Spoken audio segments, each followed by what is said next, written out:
All right. Hello and welcome to the Win Daily Show. I am Michael Raziel. I have my man Sia Najad here, and we're going to be talking about some Super Bowl picks. We're going to be talking about some teams that we're interested in, maybe some long shots, maybe some normal, I guess, chalk. We're going to be talking about a little bit about some MVP plays. Excited about that. Sia is our man when it comes to golf, so we're excited to talk about some of this crazy stuff that's going over there in Scottsdale, and of course, I love baseball so much. Some news articles came out today, and I really, really want to talk about that realignment. So, Sia, my man, how are you tonight? I'm good. I'm real good. I'm honestly so excited because we have golf going right now. We have golf next weekend with the Ricky Fowler, Dustin Johnson thing. The next weekend after that, we have the Tiger Woods thing. I think it's June 11th where we have real golf, like real, PGA golf, I should say. And then we have the MLB thing you're talking about. We've got NFL talk. It's crazy because we have this new perspective, right? It's before we had sports all the time and games all the time and things to bet on all the time and DFS all the time. Now they're sort of peppering everything back in. And look at us. We feel so lucky just for having outlaw golf and NFL draft talk and MLB realignment talk to talk about. It's crazy. It's crazy to say the least, but it's nice. They're kind of like starting to sprinkle in some stuff. We got a little NASCAR this weekend, a little German soccer. I don't watch German soccer. Of course I'm going to watch it now. It's going to be on FS1 and I'm not going to have anything else to watch. So of course I'm going to tune in, and I'm so excited. We got articles up on the site. We got everybody over in the Discord hanging out, talking about this stuff. Of course, esports as well. Not getting into too much UFC tonight, but we are very excited for it. We're going to be having our main man Jim come on Thursday for our show to talk about the slate on Saturday, which we're very excited about. But let's talk about this golf a little bit. You brought it up. I mean, we have a little, again, they're sprinkling in some stuff this weekend. Next weekend is going to be a lot of fun with, as you said, Tiger Woods and Peyton Manning and Tom Brady, new Tampa Bay quarterback Tom Brady with, I think, 1,600 odds to win MVP, give or take 16 or 1,200 if I'm not mistaken. What are you looking forward to, and what exactly I know we talked a little bit about it last time, but what the heck is going on in Arizona, and how are you continuing to make money out of it? So there's two ways to make money in any sport. And you know this, and sometimes we emphasize the DraftKings or the FanDuel end, and we sort of de-emphasize the sports betting end. I will tell you, today I had investments on both ends. And I'm talking particularly on the sports betting end, outrights. Last week I hit my outright in Matt Picanzo. He's in the field this week. I did not bet him. But in DraftKings today, I didn't do that great. There was a couple guys I was leaning on that were very cheaply priced, for lack of a better way to say it, and they didn't come through. So they were cheaply priced for a reason. But, so it was an average day for me. But sports betting, I picked a few guys. Some of the PGA professionals are actually playing in these outlaw tours now. It's weird because they're sort of taking a spot, but at the same time, they're trying to tune up just like everybody else so that when June 11th comes around, they can be kind of ready. And all of the outrights I took, and I basically took all the three PGA professionals, which for the record, they weren't 1, 2, 3 on the board in terms of betting for whatever reason. They're all in really prime position after day one. So I'm really looking forward to cashing my second outlaw outright in a row.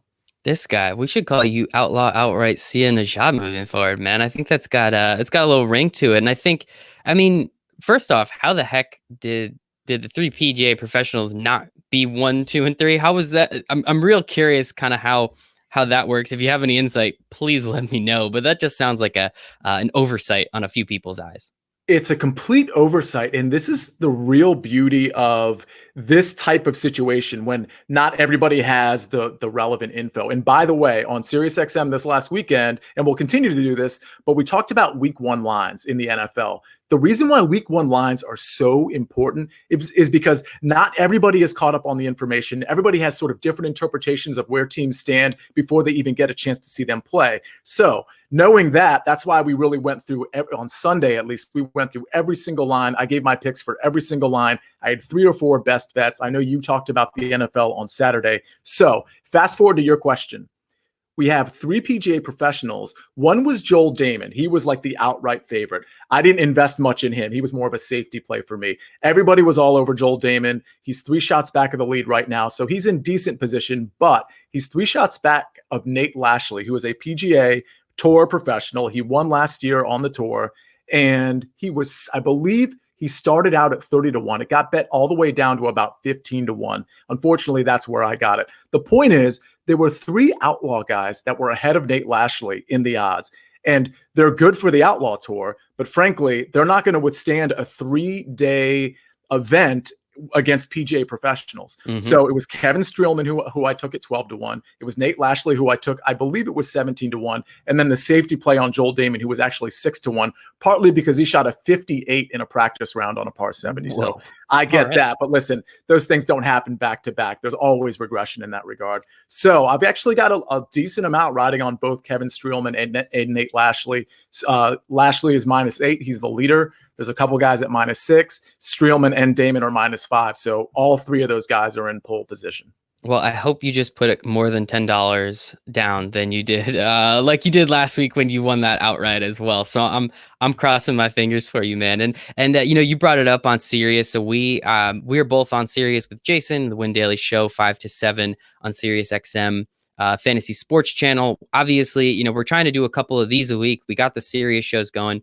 We're really just trying to get as much information out there for everybody. Free information, man. Take it or leave it. But as you can hear, as you can see, Sia is crushing it. And I'm excited. I haven't been here when, I guess real golf is going on, with my quote unquote there. But I'm real excited to see what you can do in PGA. So I guess maybe we'll start sprinkling it a little bit. So with that Ricky Fowler event coming up next or this weekend, if I'm not mistaken, the Fowler Wolf, Dustin Johnson, Rory McIlroy. What exactly is it, and how are you looking at it right now from a betting perspective? Is this something that you want to play? Is this something that you're going to play because you're bored? How are you really looking at this opportunity right now? So this is probably, to answer your question, this is probably something I'm going to play because I'm bored. However, the following weekend when we have Peyton Manning and Tiger Woods and Tom Brady and Phil Mickelson, that one actually has some value peppered into it that I actually want to talk about. But as far as the DJ Rory, the problem with that matchup, it's Ricky Fowler and Matt Wolff versus DJ and Rory, and DJ and Rory are about -230 favorites. And on any average day, that would make sense. The problem is with this type of matchup, I'm not 100% sure that DJ and Rory are really going to come to play. I don't know how much they care. I believe Matt Wolff and Ricky Fowler went to the same school. I believe they're Oklahoma State. So they might have a little sort of pep in their step. They might really want to get after it. But I don't like either of those two as golfers versus, DJ and Rory. So with all of that said, this is kind of a stay away for me, but I'm hoping that there's some prop bets in there that maybe I can take. If I absolutely had to bet it, I'd probably take DJ and Rory at -230. I never like to give up odds like that, but I just got to think that knowing that all the national attention is on them, DJ and Rory will actually, come to play. And, Matt Wolff is an up and comer. He's good, but he peppers the ball all over the place sometimes. So I'll just go with the consistency. And I get that. The consistency makes sense. But as you said, you're giving up a lot at -230 in that situation. As you said, it's an interesting situation. We don't know who's in what shape or how they're going to play or really what they've been doing this whole time, for lack of a better term. So I am curious. I mean, honestly, and again, not putting too much money down, but I might go the other way just to, first off, bet against you, but which is obviously the wrong thing to do, as we found out over the last couple of weeks. But really just from the standpoint that, there is so much value on the other side with Rory, I apologize, Ricky Fowler and Wolf, that I feel like there's enough to kind of just hang out there and see what happens. Again, not putting hundreds of dollars down, but you never know, man. We'll see what happens. And yeah, I'm excited to talk about the Peyton Manning, Tom Brady stuff coming up. That's the following weekend. It looks like Tiger and Manning are, again, -200. So looks like they're going to be getting a lot of the attention too. So we will definitely talk about that on Sirius. I'll let you talk about it. I'm not going to talk too much about it. Let you talk about it on Sirius this weekend. We'll obviously get to it next time on the next couple live streams, which I'm excited about. But we do have our friend Nick here. I'm not going to say his last name because there's no need in me butchering it just as bad as Jason does. But let's bring him on in. Nick, buddy, how you doing today? What's up, guys? It's a fun Tuesday. Get to talk about football. That's kind of different than any other Tuesday I've had during the quarantine, so I'm excited for it. Poured a nice Guinness tonight. That is the beer sponsor of the night, so cheers to them. And yeah, looking forward to talking with you guys. It's good to be back on. Cheers to Guinness, but remember, no free ads. We're going to have to get them to give us some money one of these days, sooner rather than later. But no, man, I'll call my rep. I appreciate you, man. Excited to get to talk about this. We brought Nick on. He is our NFL aficionado, NFL expert, whatever we want to call him. We're going to be talking about MVP odds a little bit. We're going to be talking about Super Bowl odds. Of course, Nick is on Sirius with us occasionally over the weekends. Nick is also in the Discord chat. Oh, by the way, in case anyone out there is listening, everything on Win Daily is free right now. So just go and sign up for the Discord and just ask Nick, ask Sia what they're doing. Ask them how they are. Because, they're kind of bored too in quarantine every once in a while when I'm not making them do stuff like this. So we do appreciate you guys. So I guess, Nick, let's throw it to you first. I mean, how are you feeling about the NFL season? Who are you looking at? What are you looking at? And what are you excited to talk about a little bit tonight? So currently I am doing all my NFL season-long projections, which is probably my favorite time of the year. And today I was kind of finishing up quarterbacks. I will tell you what, the hardest guy in the world to project is Lamar Jackson. To actually statistically project him, obviously he's going to be QB1 or QB2 in everybody's fantasy ranking, so we're no innovators there by putting him 1 or 2. But just I was looking into, I'm a big Vegas data type of guy, and I was looking into games that he played in when there was a 48, 49, 50-point total, and he'd go off for 40 fantasy points, which is a huge day for anybody. But then you go down to games where he's playing in a 38, 39, 40-point total, and he'll still put up 40 points. Some days he'll obviously have his floor games and everything. It's just there's no Vegas data that really goes into Lamar Jackson and when he's going to go off. So being a sportsbook type of guy, I have no idea how the books project his rushing props. I guess if I was a bookmaker, I would just put it at 75 yards and pray that I'm going to get a lot of balanced action. But doing a season-long projection of him is just so damn hard. I kind of want to get your guys' thoughts on that. If Sia does projections, how does he go about Lamar Jackson? That was my thought of the day, is how hard it was to project him, just because he's 35% running back as he is a quarterback. So it's just so damn hard, but it's fun. That's why we're here and we have so much time to do it. It gives us something to do, right? And I want Sia to grab that first, because I know he's a huge fan of Josh Allen, also 30 to 45% running back as well. So Sia, how do you feel about Lamar Jackson coming up this season? Wait a minute, Josh Allen isn't a running back? I thought he was a running back. He's practically 50-50, I guess, at that point. That's a good point. Right. That's a good point. So, obviously I love Lamar Jackson. Not exactly a hot take. I do think he's the number 1 quarterback in fantasy. The thing about Baltimore that I really love, and you might know from Sirius that I like Baltimore's win total. I like them over 11 wins. It's largely because of their schedule, and that's kind of why I like Lamar Jackson so much. If we start, I'm just looking at the schedule now. Cleveland at home, then they're at Houston, Kansas City at home, at Washington, Cincinnati, at Philly. There's not a lot of hard. The next couple of games are a little hard from a defensive standpoint. And then they end the season. This is sort of fantasy playoff time, but at Cleveland, at home against Jacksonville, and the New York Giants at home in the Super Bowl game. But, I just love, the middle of the season's a little tough, but man, you're going to get so much out of Lamar Jackson in the front end of the season if he stays healthy, with what Nick said, with the rushing yards and with the passing yards. I actually like Marquise Brown to step up this year, maybe get a few more touches. You have Mark Andrews, Duvernay from Texas, their rookie. He's awesome. They got a couple other receivers there, and then obviously they've got the running game. So I love Lamar. I think he's going to, people are just going to grab him super early. I know, getting a quarterback early is not necessarily the quote smart thing to do, but I'll tell you, the last couple of years that I've been really successful, I haven't necessarily taken a quarterback early, but it's the quarterback that's actually catapulted me to, first place, whether that was Mahomes 2 years ago or Lamar Jackson last year. Yeah. And no, I grabbed Patrick Mahomes too early a couple years ago, and as you guys can see over here, this is me kissing my fantasy football trophy at my engagement shoot. So it was very well worth it, in my opinion. And I do agree with you there. I will say there has to be some regression involved with Lamar Jackson. To have him do what he did again, I think is just going to be absolutely bananas. But maybe it's possible. I don't know, Nick. Did you anything in your findings that made it seem like that was something that could possibly be repeated, if not built upon? I have him as regression, but what does regression mean with the season that he had? He's still going to be QB1 if I take 15% of his production off the board. But, drafting of J.K. Dobbins, and they're such a run-heavy team. That defense is so good. They got another steal in the draft this year, drafting defense first. They just always seem to do that, and they're always a stifling defense. So I just don't see teams scoring a lot on them. So it's how much are they actually going to need Lamar Jackson if this team is better than they were last year? I personally believe they are.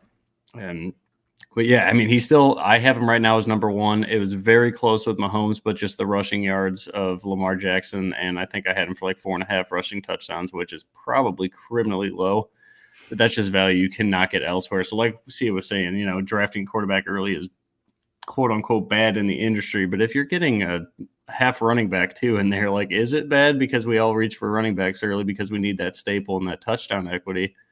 Lamar Jackson, he's just a beast. So that was kind of my thought of the day. I found it just so hard to project him because last year I didn't know what to expect with him. I didn't think he was going to be that good. I thought he impressed me as a passer. And like Sia said, Hollywood Brown, man, he's climbing up my receiver board too because he was hurt last year. I think he had like some sort of pin in his foot or something, and that dude still flew. So imagine him just assuming he's rehabbing and getting healthy, like he's going to have a huge year as well. Mark Andrews, that team's just going to be fun to watch. But it's more so of I was trying to project totals I go through their whole schedule, try to project a total, and try to figure out a game script or whatever, for that type of game. And that's kind of how I do my projections game by game. And obviously, as we get closer to the season, we see how teams play. I could just adjust them every week and then adjust the total. So it's pretty cool how we got it set up. But it's just I don't see teams scoring on Baltimore that much. So that's kind of where a big factor of the regression came from. And then obviously they drafted a running back because they want other people to run the ball than their star quarterback. Yeah, and that's really interesting. I'm excited for that article to come out for you to explain to us how you do that. And also, by the way, Nick just had a fantastic article come out. It's on the site. As I said, everything's free. Just go sign up for it. You can get it all. You can get the Discord, chat with Nick, and ask him how he comes up with this Bible, as he likes to call it, for his DFS strategy. And I think first I do want to say, Sia, over under, or no, I apologize. Who has more rushing touchdowns, Lamar Jackson or Josh Allen? I'll go Lamar Jackson there. Okay. So it has to be over 4.5. I'm assuming Josh Allen gets at least like 17, 18 rushing touchdowns, right? Something like that. I mean, for that big of a running back, it's absolutely a possibility. But I think, this is just a great point to just kind of hop into those MVP odds. So from DraftKings, obviously, our good friends, there'll be a link in the show notes that everyone can go check that out, get our nice little get our nice little code, get our link, and maybe grab yourself an extra $500 there. But just right off the top, I mean, we have Patrick Mahomes at plus 400, Lamar Jackson, as we've been talking about, plus 600, Russell Wilson plus 7, Dak Prescott plus 1,200, Brady, as I said before, plus 16. Just a couple interesting ones I wanted to throw in there. Breeze and Watson plus 2,500, Carson Wentz and Kyler Murray both plus 3,000. And this one, I put it in here more of as a joke, but Aaron Rodgers and Baker Mayfield have the exact same odds at 3,300 plus 3,300. Is that, it's just so confusing to me. I'll throw it to you, Sia. Is that the Vegas not believing in Aaron Rodgers, or are they just trying to hype up Baker Mayfield again? I mean, 2 years ago it made sense, or last year, but this year to have them both have the same odds makes no sense to me. First of all, I didn't know Matt LaFleur was setting odds, so that's interesting. Well, Jordan Love, his odds would be incredible. What are you talking about? Yeah, I know. That's funny. I think Baker Mayfield probably gets a lot of public love too. I know Cleveland's not a public market, but with the weapons that he has, I think people are it's one of those like money pit things where it's like, oh, Baker's got to show up at some point. So I think that might be where it is. But I talked about this last weekend on Sirius with drafting of AJ Dillon and knowing that they have Williams and Aaron Jones.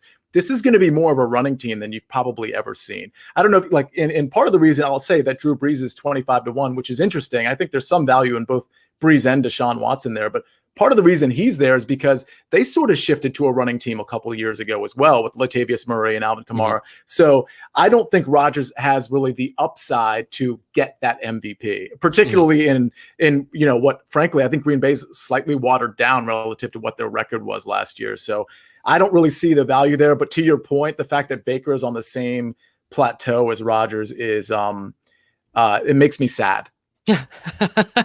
It's something. You say Cleveland's not a public team. I think they're one of the most public teams because they're just so bad. We're all kind of always just feeling for them every once in a while. But Nick, of that list of players, was there anyone that jumped out to you there? Anything that you saw that kind of caught your eye?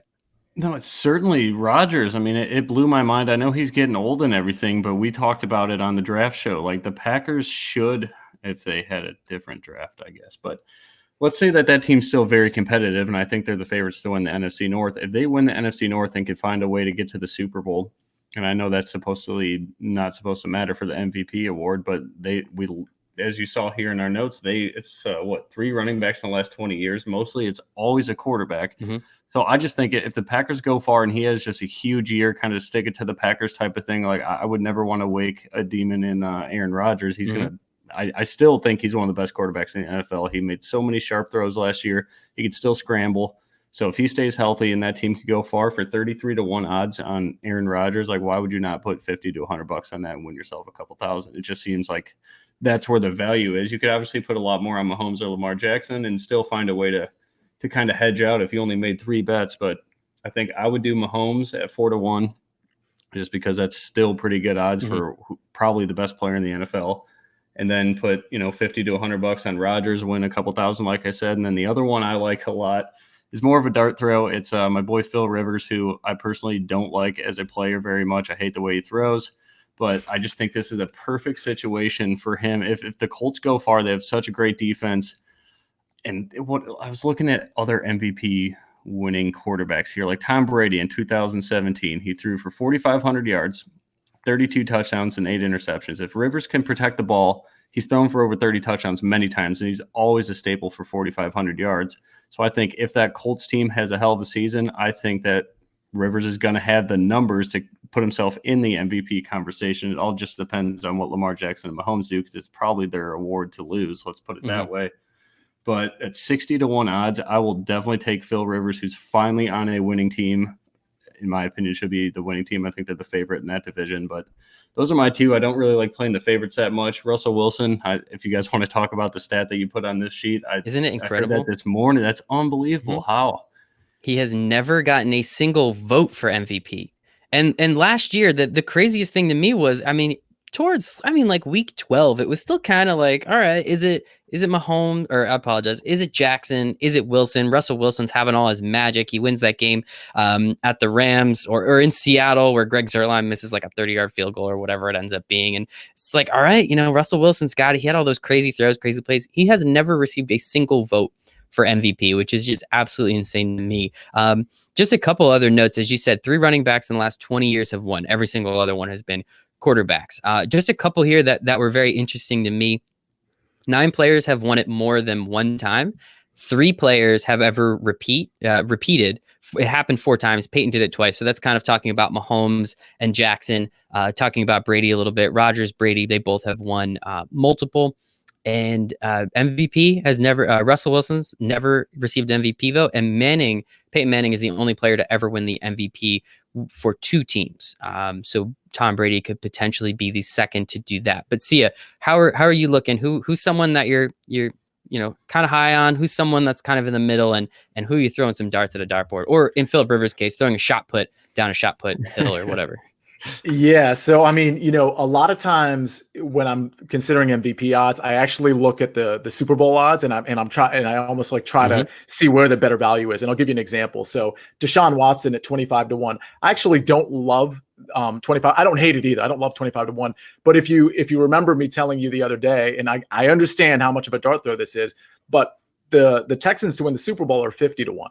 So I'd almost rather just get double the odds and take the 50 to 1 on the Texans and start hedging basically in round 1 or 2 of the playoffs if they get that far, rather than take the Deshaun Watson at 25 to 1. Because obviously if Deshaun Watson is an MVP candidate, they're headed to the playoffs. I know I can start hedging my 50 to 1 bet. So when I'm looking at, that sort of scenario, I'll just jump to the Super Bowl odds. So I don't, but to answer your question, as far as the actual quarterbacks, I like what Nick said with like maybe putting like a safety play on like Mahomes and Lamar Jackson, and then finding 1 or 2 bets at the guys with longer odds. Those 1 or 2 bets would probably be Brady would be one of them, just because it might be his going out party, maybe. And I think voters might just want to kind of like give him something, even if he doesn't deserve it. I think 16 to 1 is actually like pretty decent odds there.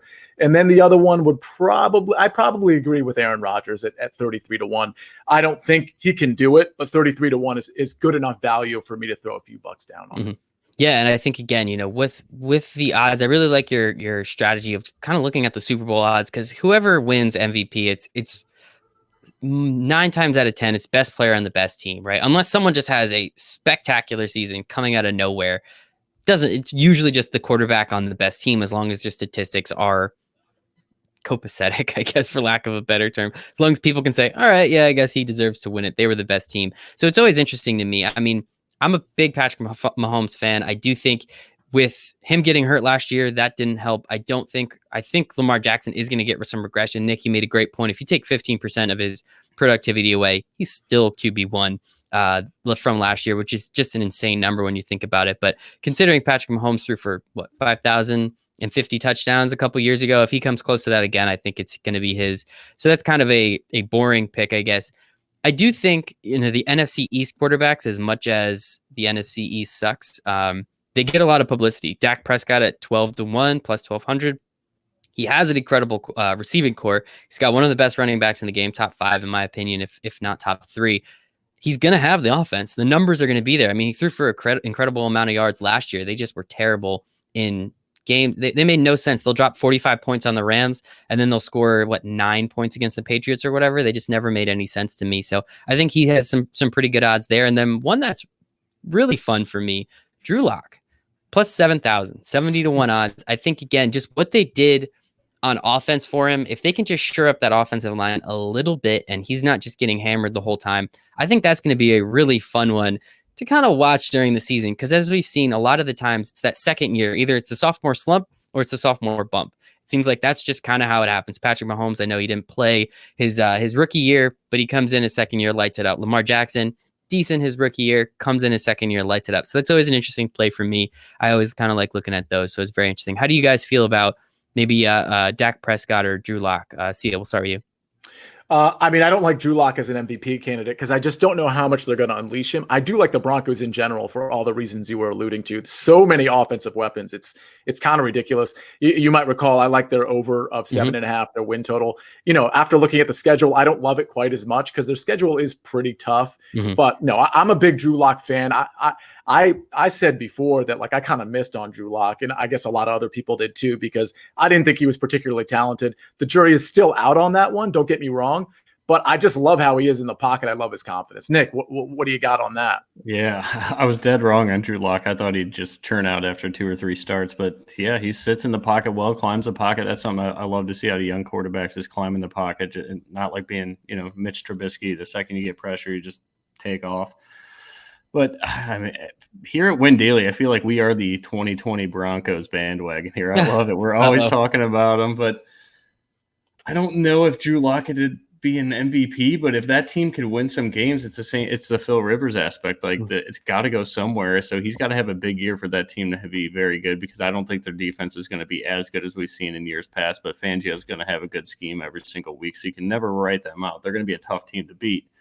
But yeah, their schedule's tough, and it's kind of like what Sia was saying. I'd rather just play their Super Bowl odds than to take a flyer on Drew Lock. I think as low as I'm getting would be Phil Rivers. But yeah, I mean, that's pretty much all I had there. Dak Prescott, great bet. I just don't know. He should have a great year. I just think the ball's going to be spread around so much. Zeke's still going to get his, but 12-1. I mean, we all thought that I think Dak was QB6 on my model, which is probably pretty low compared to the field here, but they have all the weapons for Dak to have a huge year, and he rushes the ball too. So if he's always healthy, that offensive line's so good. I know Frederick retired, and that's kind of why I don't like Dak as much compared to the field, but at 12-1, that's very good odds. You could definitely take a flyer on that too. And it's not really a flyer. It's a pretty good educated bet with what they did this offseason. Keep going.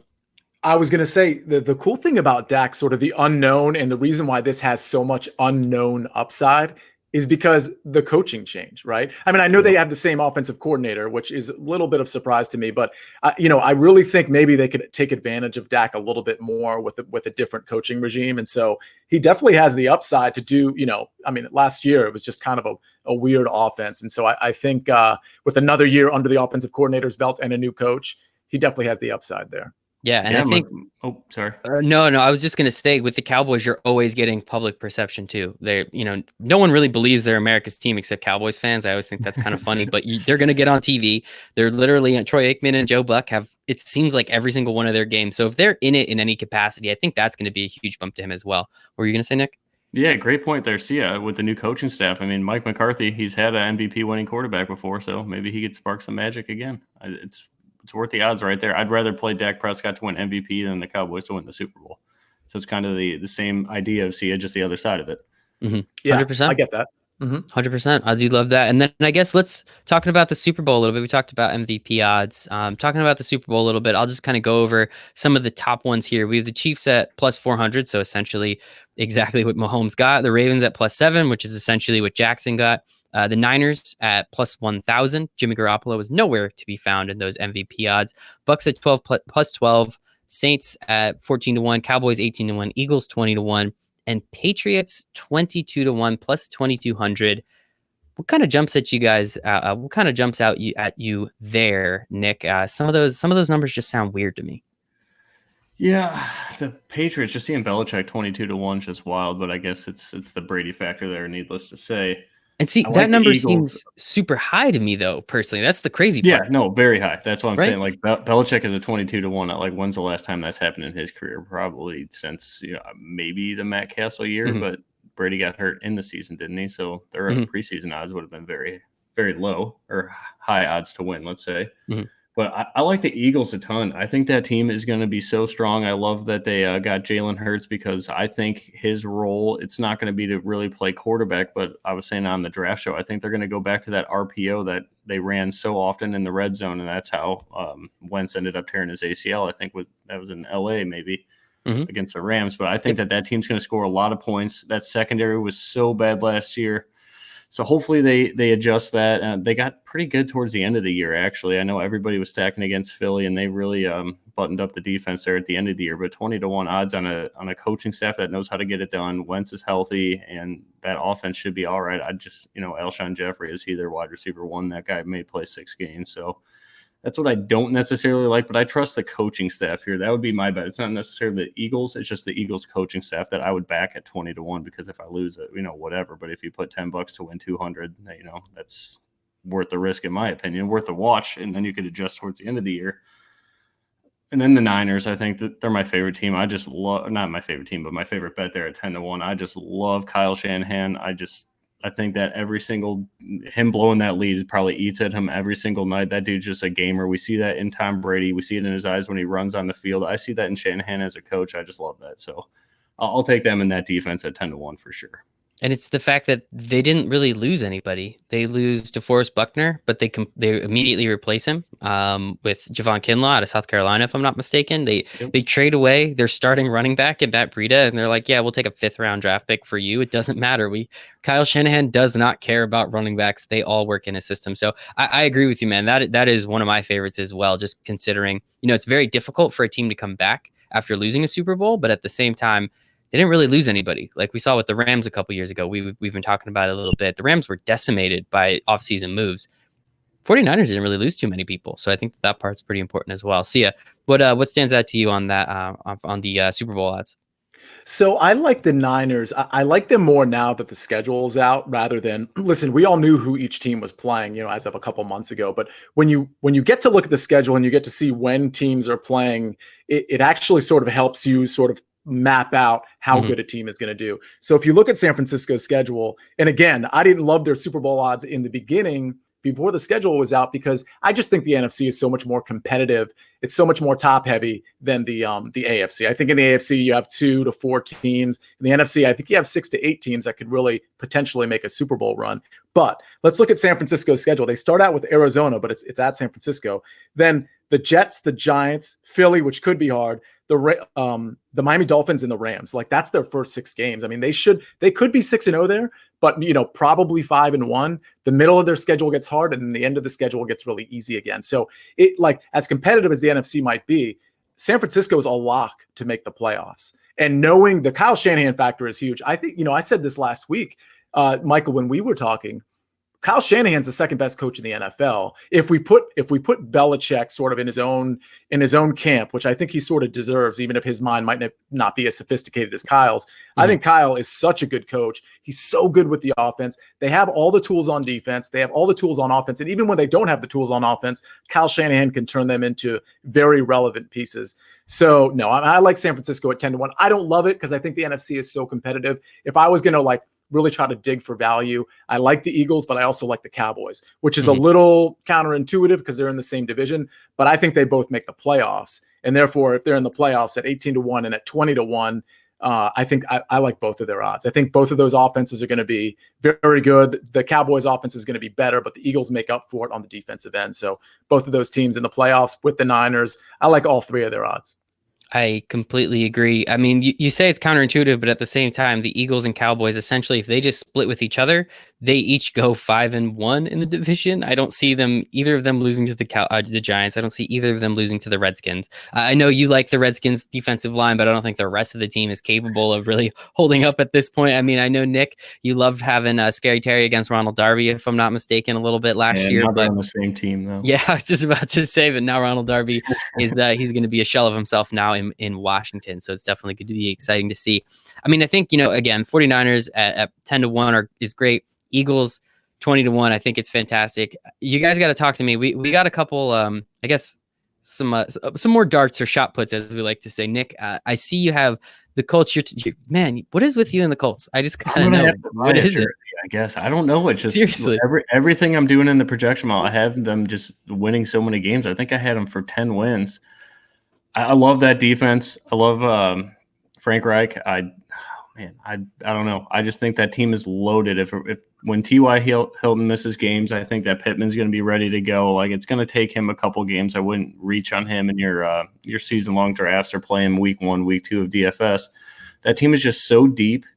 And I'm usually not, for fantasy football, we don't really need depth, but in real football, you need a ton of it. Guys get hurt all the time. And it's just more so the coaching staff, again, they know how to win. Reich knows how to win. And that defense is just so stingy. That they're my favorite bet at what are they, 28-1? Mm-hmm. So in my opinion, I look at it this way. Sorry if you can hear the train in the background. It's just rolling through real quick. But if Mahomes or Lamar Jackson get hurt, we saw Mahomes get hurt last year, and Lamar Jackson, I don't know how he didn't get hurt with how much he runs. Like, that whole conference is up for grabs. So that's kind of the way I look at it. If I'm going to get 28-1 on what I think is the fourth or fifth best, I can't talk right now, best team in the AFC, I'm going to take that value right now because I think that's the best number you're going to get on the Colts. It's betting it early. And then if you want to bet some other teams, I kind of would just, maybe the Eagles start 0-2 or something like that. But San Fran as well, I think that's the best number you're going to get on them. So those are my two favorites right there, San Fran and Indy, just because I like playing long shots more than I like playing favorites. It's a little more fun that way. Anyway, keep going, Sophia. So, Michael, did you notice that? So Nick just couldn't catch up with his words because he's just so struck by the Indianapolis Colts. It's like, when we see this beautiful girl and we're like, we just can't get the words out of her mouth. Like, he has like the absolute team crush on the Colts. So I just want to say, and we've talked about this before. I like the Houston Texans at 50-1 for some of the same reasons that Nick just set out with respect to the AFC. So listen, I agree that Indianapolis, just as a team as a whole, is better than the Houston Texans. What they don't have is Deshaun Watson. Again, quarterback-driven league. Obviously DeAndre Hopkins isn't there anymore. They do have weapons at receiver if they stay healthy. Don't forget Brandon Cooks, Will Fuller, the all-injured team. I get it. And then, of course, they have a couple other guys too. Don't get me wrong, but we'll see what happens with David Johnson. But the point is, at 50-1 in an AFC where, you could have an injury to Lamar, Patrick Mahomes, like Patrick had last year, and all the other teams are sort of in the same camp. Maybe you could vault Pittsburgh ahead of like maybe the Colts and the Texans. But listen, this Texans team is the same one that had a 24-0 lead on the Super Bowl champions last year in the playoffs. So it's not impossible, or it's not like it's just a ridiculous notion to think, hey, this team could also maybe go on a run. And again, at 50-1, you can start hedging your bet once the playoffs start.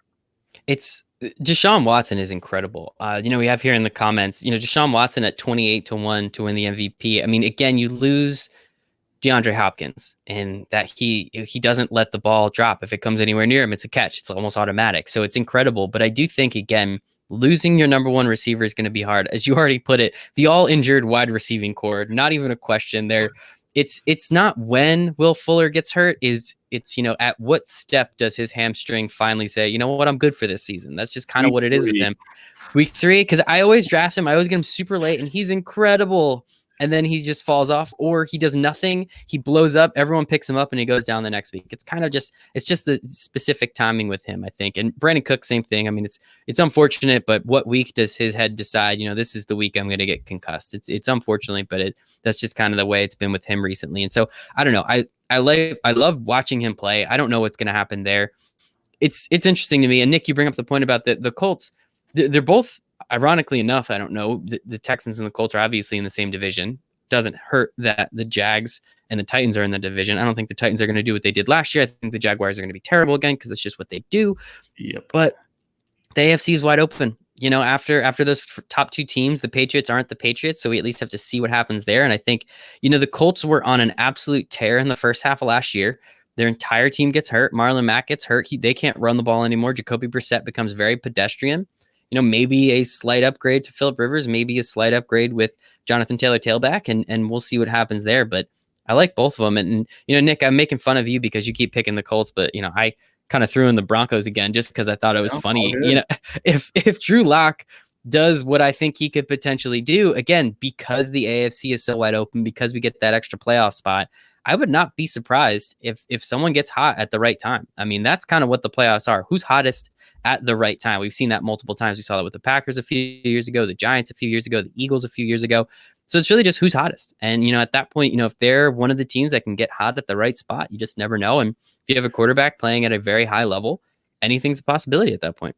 So two things about that. One is the Broncos won 4 out of their last 5 games at the end of the season last year. And 2, part of the reason they had such a poor start is because Joe Flacco was starting for that team. So all of a sudden, Drew Lock gets put in. They win a bunch of games at the end of the season. Now he has a whole offseason under his belt to gain even more confidence than we know he already has. They pick up Melvin Gordon. I believe they picked up some offensive line help. They drafted 2 amazing receivers in the draft to pair with Cortland Sutton. I mean, they have all, and of course they have Philip Lindsay, who I just think is constantly disrespected, but I think he's a really good player. So they have all the tools, and they have a decent enough defense, especially on the edge with Chubb and Von Miller like that. They're going to get a pass rush. It's not out of the question for the Broncos to sneak in the playoffs and at least win a couple games. That is not out of the question. Absolutely. I don't think so. Nick, how do you feel about it? We're the 2020 Broncos bandwagon. But that's kind of just how I look. I like taking these long shots because if the Chiefs are getting hot in anything, just bet them to cover those games or bet the money line. You can kind of make that money back that you faded early on late. If your high odd teams just don't do anything. If the Colts don't do much for me, you're going to probably see me betting a lot on the Ravens and the Chiefs in the right spots. I'm not going to force it or anything, but that's kind of how I go about it is you can, your preseason bets are never necessarily dead because you just adjust later on in the year. And I mean, if you wanted to take a flyer on the Broncos, I still don't think that team will be that good. I just think they'll be fun to watch. And like Sia said, they got hot at the end of last year. Drew Lock kind of learned how to win with a team, and now he's got 3 amazing receivers and Noah Fant. Let's talk about him a little bit. Like he's going to be a playmaker as well. It's when they lost Chris Harris, my heart was broke because he's my favorite cornerback in the NFL. But again, I trust Fangio in that defensive scheme. And if it all goes down to if Mahomes or Lamar Jackson get hurt, that whole conference is up for grabs, and you might as well take some 10-1 or higher shots on some teams that you like.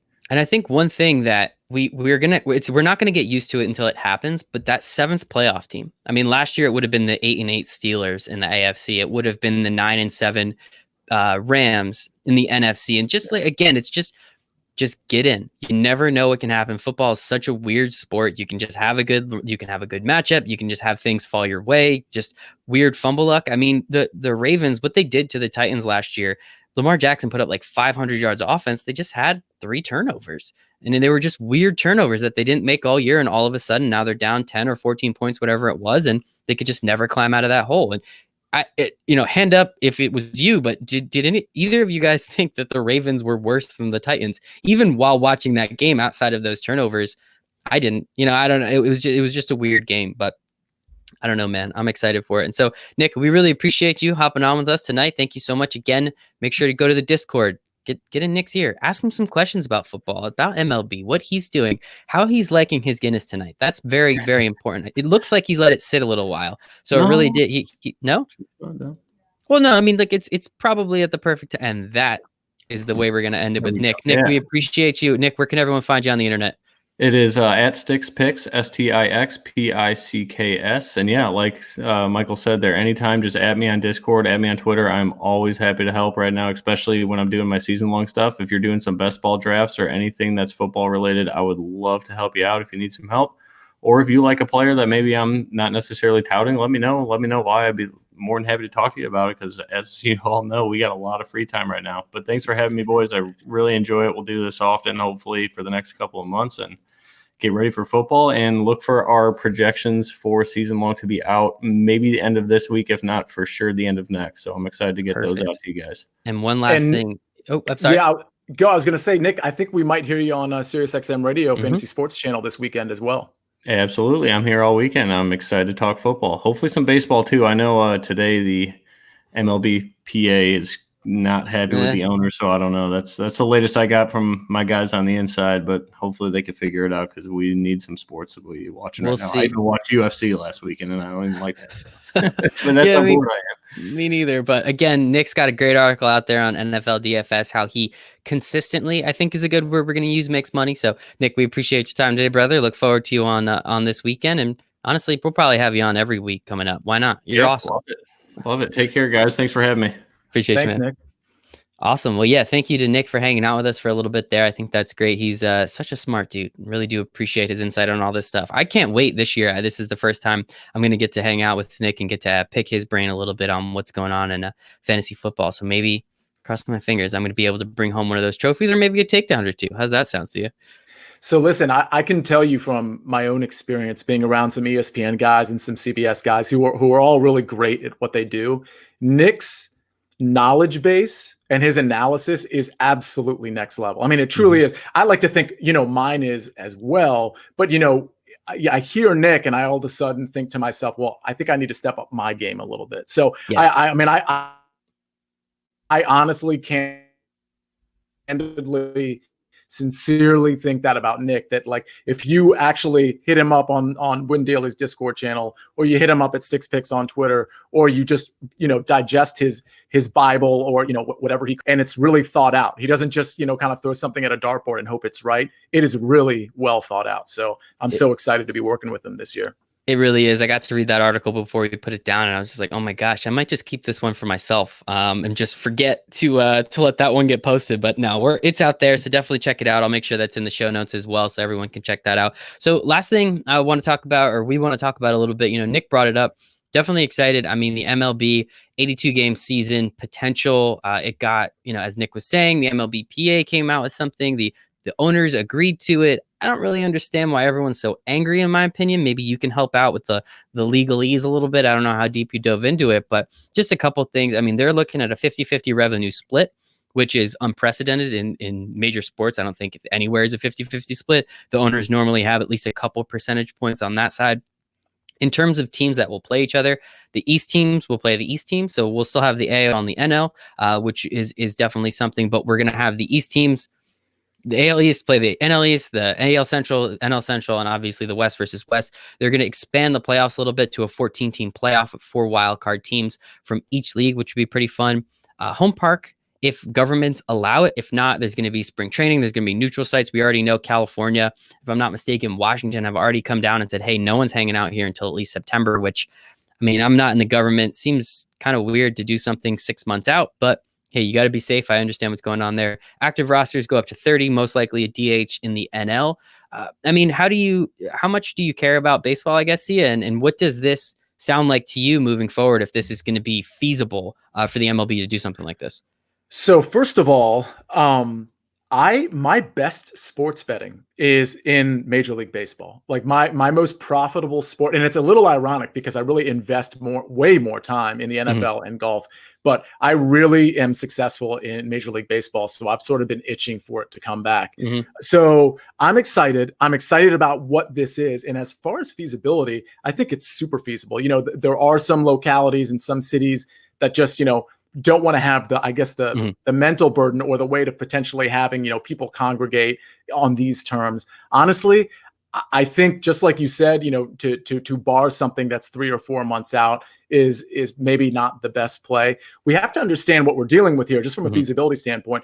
We are dealing with Major League Baseball players, or in the case of the NBA, basketball players who frankly don't fit the demographic of people who are really super affected by this pandemic. So I think everybody's taking a safe approach. Everybody knows to the extent these athletes are getting something, they can just sort of take themselves out of the scenario. They can get over it in a couple weeks.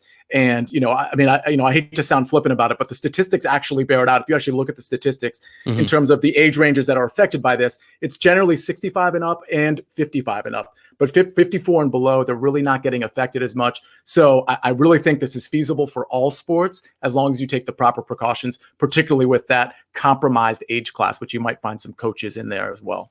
Yes, absolutely. Coaches, umpires, obviously. There's TV crew. There's a lot of cameramen. There's a lot of other people involved with this, of course. But you said it. I mean, there was a study done in the MLB where they tested, and I just want to make sure I have my numbers correct. They tested 5,754 people with in the MLB in some way, shape, or form. And I apologize. They completed real tests were 5603 and 0.7% of those tests came up positive with antibodies from COVID or positive with COVID, which is an astronomically low number, especially with that big of a sample size. So, if it can be done comfortably, if it can be done, as you said, certain localities, it's going to be difficult. New York City, for example, LA, for example, it's going to be very, very difficult to do it in these situations, in these places. And I understand that. But in other cities, Milwaukee, I'll be honest, I don't know how bad Milwaukee's been hit by this, but I have to assume it's nothing like it is in LA or in New York City, So just the opportunity for some of these places to get baseball back, get us back on track. As I said before, the capabilities of doing spring training locations, capability of doing neutral sites, potentially going to college ballparks in smaller places around the country. It's just, there's enough opportunity there. And I just want to talk about baseball. I'm just so excited for it to come back in any capacity at this point. Well, that's the thing, in any capacity. So a lot of people, when they address things like, for example, the UFC the UFC guy who came up positive last Saturday, I think a lot of people, and Jason Mizrahi included, you see something happen and you're like, oh, we have to put it in. This wasn't his opinion. This is what he was afraid of. But you see something happen with respect to that. And you're like, oh, everything gets canceled. We need to understand that when it comes to even these things like pandemics, there is a middle ground. There is a solution. Now, the solution doesn't mean it's like the best thing ever. In any sort of compromise, when you're searching for a solution, obviously you're going to have to give up some things. You might have to leave the coach at home. You might have to leave some of the TV crew at home, but you can figure out a way to make it happen in this sort of middle ground gray area. And I believe you can make that happen in the NHL, in the NFL, in the NBA, in Major League Baseball, in golf, in UFC, and soccer, and every other sport, as long as you understand that it's not an all or nothing approach. This is something that can be done, should be done, and will be done. I think it will be done 100%. And I mean, just the NHL, for instance, they were talking about doing some games in very remote places like North Dakota, in a state that some people don't even think actually exists, other than like the 50,000 people that live there. So they're looking at these opportunities. Especially, it's one thing with the NBA and the NHL because their seasons were taken away. The MLB has the opportunity, as we've already stated. It's not going to start till July. July 1st through 4th will be opening weekend or opening day for most of these teams. They're going to start spring training again up in a couple weeks, as long as everything gets passed. So we'll see what happens there. It's just weird. And I totally agree with you. There is a middle ground in some capacity. And while I was watching my Korean baseball this morning, just wanted to make sure you knew and the listeners knew I was watching. Carl Ravish was even talking about what they may consider doing is people are going to get tested every single day. Anybody that's with the team, around the team, anything like that, every single day, family members, anybody that comes in contact, all of them are going to get tested every single day. They're going to get their temperatures taken. So that way it's not, the NHL had a spread of mumps a couple of years ago. How does that happen? Nobody knows, but it's because they're so close. If there's that opportunity, again, if they can be that strict about it, this is the one time I think that can really, really work to the fans' advantage.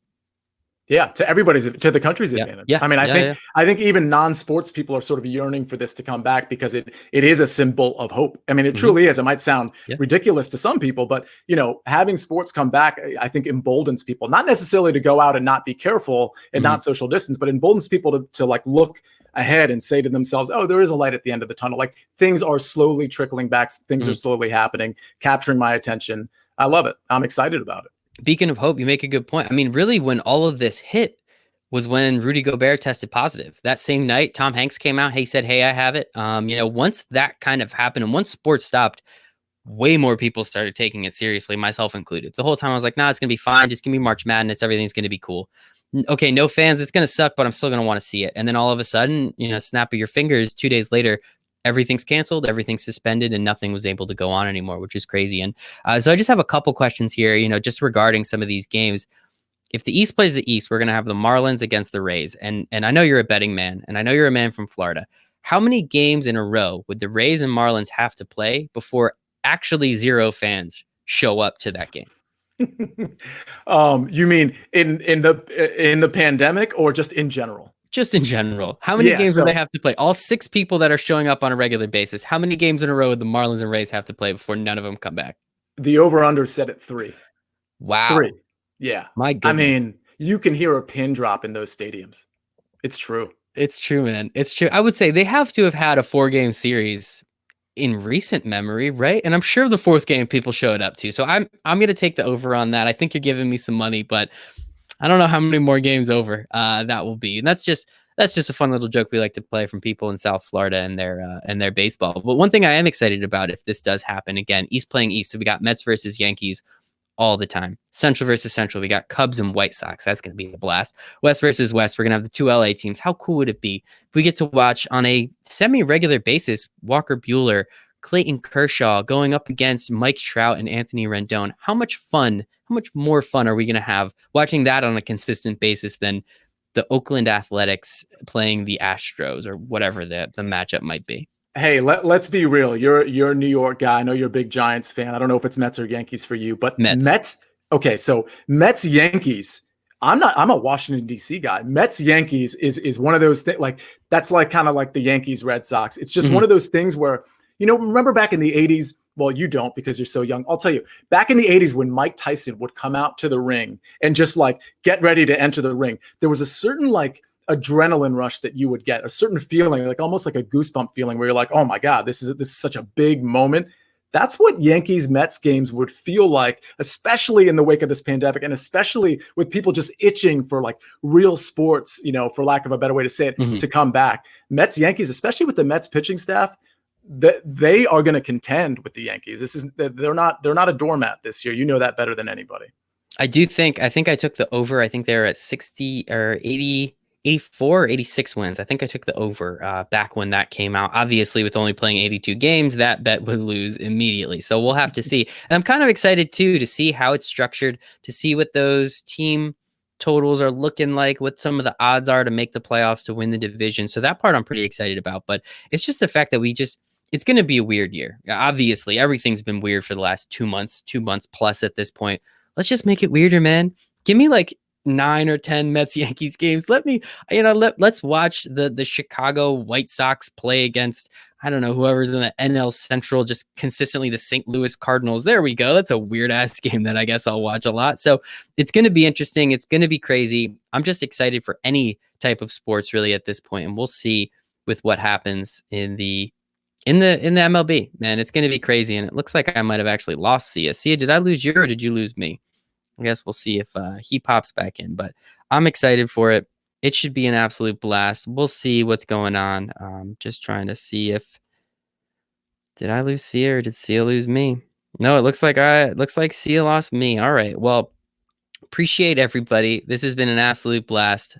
Really do. I'll say it. Thank you from Sia. Thank you from me. Appreciate you out there, Nick. It was an absolute blast. Make sure go check us out on Sirius 5 to 7 Saturdays and Sundays. Make sure to check us out. Go to www.windailysports.com. Everything is free. Everything is free. Check out the Discord. Talk to Nick. Talk to Sia. Get their picks. Nick's winning games. Sia's making money on golf. Baseball is not back, so I'm not really able to do anything too much yet. But we're excited for it. All the links in the show notes. We appreciate you all, and I hope you all make it a wonderful night.